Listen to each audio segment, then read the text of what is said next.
President Trump in Paris today, meeting with his French counterpart Emmanuel Macron, looking to set aside differences and find common ground on trade. President Trump saying we must confront unfair trade and prioritize the interests of our countries. This is we are learning that trade tensions between China and the U.S., that is, are getting pretty ugly, with the deficit hitting its highest level since 2015. Joining me now to discuss, Steve Cortes and Ron Christie. Welcome to you both. Steve, I'll start with you. Trade deficit with China about $30 billion. Ouchie. Can this really get fixed? I mean, I would love to see this fixed for the sake of American workers who need those jobs, but how likely is it? Jerry, it has to get fixed. Yeah. And I think one of the reasons President Trump is now president is largely because of this very issue. America, unfortunately, has entered some terrible trade deals around the world, but none worse with China. There's no reciprocity here. This isn't a real relationship. It's not free trade. They're not nearly as open to our products and services as we are to theirs. And so President Trump, I think, ran on this mantra that we're going to reinvigorate the American worker. We're going to negotiate from a position of strength, which, by the way, we have the position of strength. We've acted for far too long. If this were a poker game, we act like we have a pair of eights, but in fact, we have a straight flush because China needs us much more badly than we need them. Well, let's start negotiating. And we're an end market for a lot of their goods, right? I mean, at the end of the day, they got to sell in the U.S. because we have this big consumer market.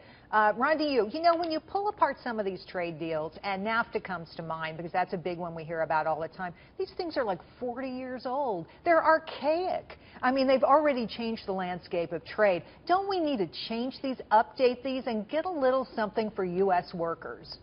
Good evening to you, Jerry. Yes, I think we do. If you look at NAFTA, for example, I mean, you're talking well over 20 years ago when that pact was entered into. Technology has changed. The world has evolved. The world marketplace is entirely different now than what it was then. And we need to look at these and say, are these, frankly, the way that they're constituted, in the best interest of the United States and the American worker? And I would argue that they're not.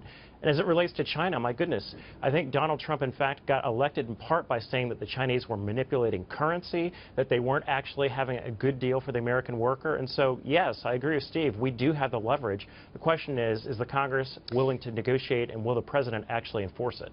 So before we go here, because there was an amazing story about Apple in China hiring a company there to do its business. Now, remember, Apple is the very company that wouldn't help us getting information about people who were trying to harm us. This is a company that over and over again saying privacy of its customers more important than public policy here in the United States of America. Just burns me up. Steve, what do you make of this story? Jerry, this is the height of hypocrisy. And by the way, I actually agreed with Apple. I lean pretty libertarian, so I was sympathetic to their arguments about privacy. But, gee, that sure mattered in the United States. But then when Chinese money is on the line, privacy doesn't seem to matter at all, and they're willing to get into bed. They're willing to get into bed with the Chinese. And by the way, on a serious note, a very somber note, this very day, a Nobel Peace Prize winner died in a Chinese prison. Okay, that's the kind of country that we're talking about in China. That's who Apple has decided to get in bed with, not with the FBI when they're investigating terrorism, but with Chinese government, with Beijing. Sure, absolutely. Let's not worry about their human rights abuses. Apple needs to remember who made them so wealthy and where they got all that money to start with. That's one woman's view, okay? That's just how I feel, Ron. Thanks, you guys. Steve and Ron, thanks for coming on tonight. Great to see you.